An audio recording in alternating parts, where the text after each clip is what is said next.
be in the night. Cold air breaks my skin. Bien, chers internautes, je vous salue dans le précieux nom du Seigneur Jésus-Christ. Nous sommes le mardi 27 mai 2025. Devant le micro, votre humble serviteur Emmanuel Kassosola.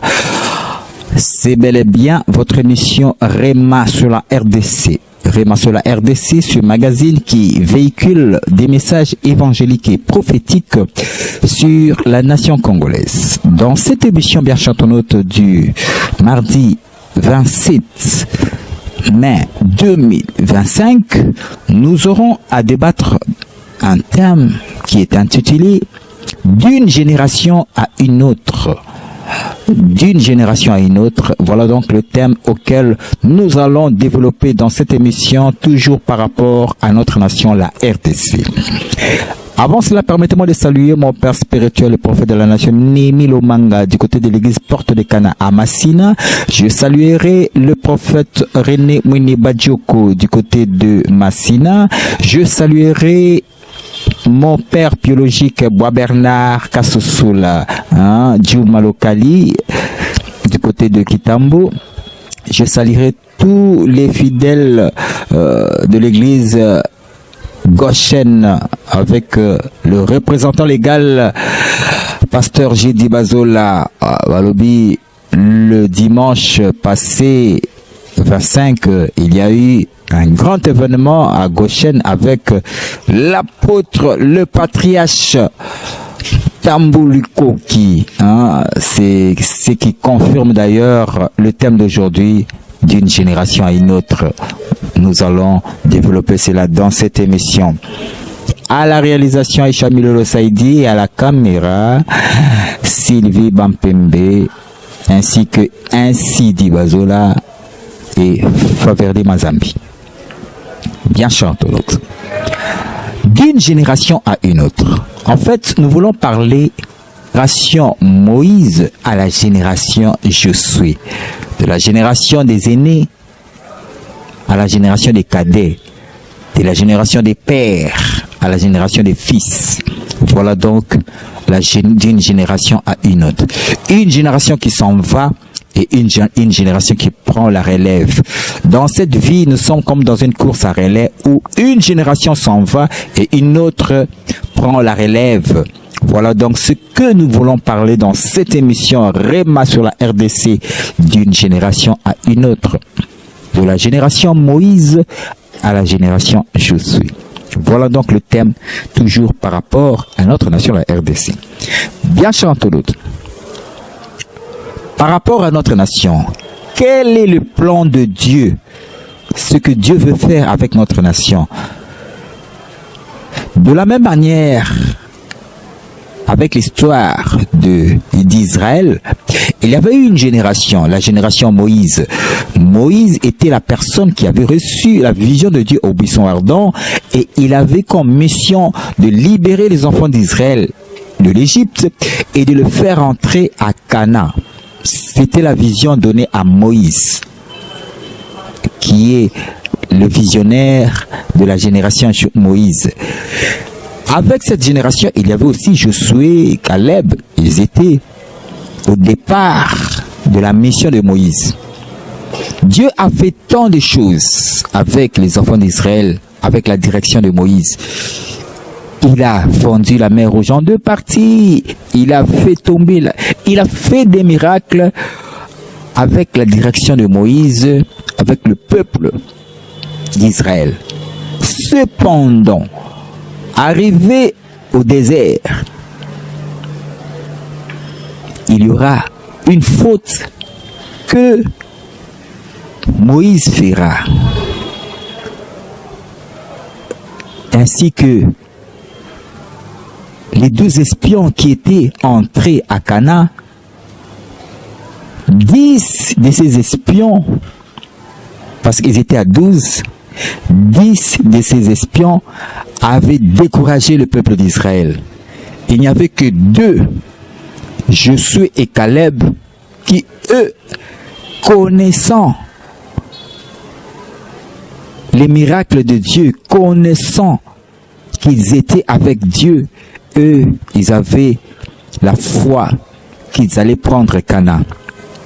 Mais parmi les 12, 10 ont perdu la foi et ils ont découragé le peuple d'Israël. Voilà donc, Dieu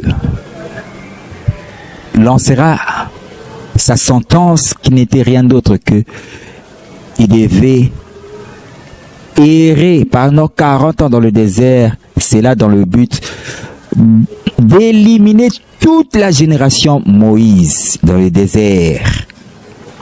Voyez-vous, tous ceux qui ont vu la main de Dieu, les miracles de Dieu, tous les enfants qui avaient de moins de 20 ans au-delà, toute cette génération, ceux qui ont vu la main de Dieu et qui ont découragé et qui n'ont pas eu la foi, tout cela n'allait pas entrer à Canaan. Donc la génération Moïse. Et Moïse était la dernière personne de cette génération à mourir en face de Canaan. Voilà donc la génération Moïse. Mais cependant, dans la génération Moïse, il n'y avait que 2 qui, eux, ont pu entrer à Canaan, c'est Caleb et Josué.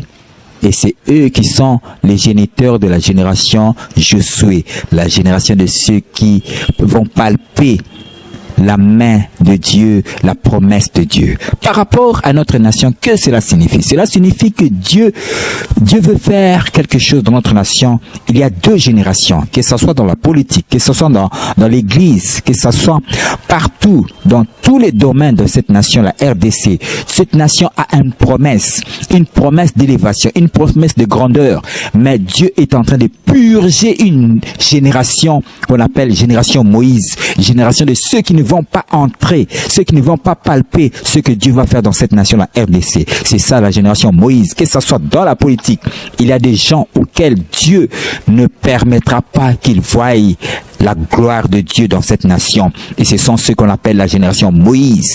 Ce n'est pas seulement dans la politique, ce n'est pas seulement dans l'église, mais c'est dans tous les domaines. Il y a une génération que Dieu ne permettra pas qu'ils voient ce qu'il va faire dans cette nation. Ce sont ceux qu'on appelle la génération Moïse. Mais il y a une nouvelle génération, la génération Josué. Que ce soit dans la politique, une nouvelle classe de politiciens. La génération Josué. Que ce soit dans l'église, les serviteurs et servantes de Dieu. Il y a 2 générations. Il y a la génération Moïse, ceux que vous connaissez, les éminents, les grands hommes de Dieu, serviteurs et servantes de Dieu, qui sont de la génération Moïse, n'entreront pas, ne verront pas la gloire de Dieu dans cette nation. Mais il y a une nouvelle génération, la génération Moïse, la génération des serviteurs et servantes de Dieu, inconnus. Ce sont ceux-là que Dieu va élever dans cette nation. Et ce sont eux qui vont palper toutes les promesses de gloire que Dieu a faites dans cette nation, la RDC.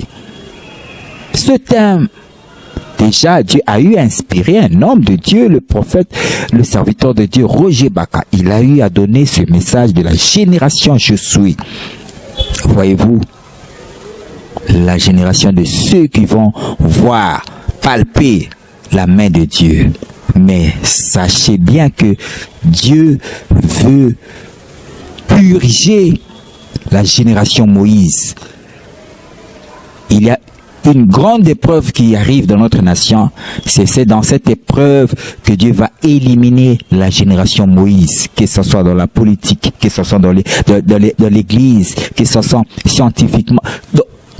Dans cette nation, la RDC, il y a 2 générations. Ceux qui ne vont pas entrer dans la gloire que Dieu veut faire dans cette nation, ils vont tomber. Ils vont mourir. Ils ne vont pas voir la main de Dieu, la gloire de Dieu de cette nation, la RDC. Mais il y a la génération restante, la génération qui vont rester vivants. Ce sont ceux-là, la génération. Nous vont palper la promesse de Dieu dans cette nation. Nous sommes arrivés en face de Canaan. Nous sommes arrivés en face de palper. Mais il y a une ultime épreuve pour éliminer la génération Moïse. que ce soit dans la politique, que ce soit dans l'église, que ce soit dans tous les domaines scientifiques, économiquement, il y a une nouvelle classe. Mais Dieu veut d'abord éliminer la génération Moïse et justifier la génération Josué. Êtes-vous de la génération Josué? Tout un chacun doit faire un examen de conscience et regarder s'il est en accord avec son Dieu. De quel Dieu servez-vous? Le Dieu vivant d'Israël ou les dieux de ce monde? Mais tout un chacun doit faire un examen de conscience. Même moi-même, je dois faire un examen de conscience pour savoir de quelle génération suis-je. Suis-je de la génération Moïse ou suis-je de la génération Josué? Si nous sommes de la génération Moïse, eh bien, repentons-nous afin que Dieu nous fasse grâce, miséricorde, pour que il puisse nous repêcher dans la génération Josué. Voilà donc le thème d'aujourd'hui. D'une génération à une autre, eh bien, ce que vous devez retenir est que dans notre nation, la RDC, il y a deux générations. La génération Moïse et la génération Josué. La génération Moïse est la génération de ceux qui, Dieu a fait connaître les plans de Dieu dans cette nation, la gloire de Dieu dans cette nation, mais et ils ont été infidèles devant Dieu, que ce soit dans la politique, que ce soit dans l'église, que ce soit dans tous les domaines. Des gens qui ont pu servir les dieux de ce monde, qui ont fait allégeance aux dieux de ce monde, dans l'occultisme, dans je ne sais pas quoi. Et ils ont été infidèles à ce Dieu véritable, ce Dieu de la promesse, le Dieu de Kimbangu, le Dieu d'Aïdi Nabala, le Dieu de Tambulukoki. Lost in fading light.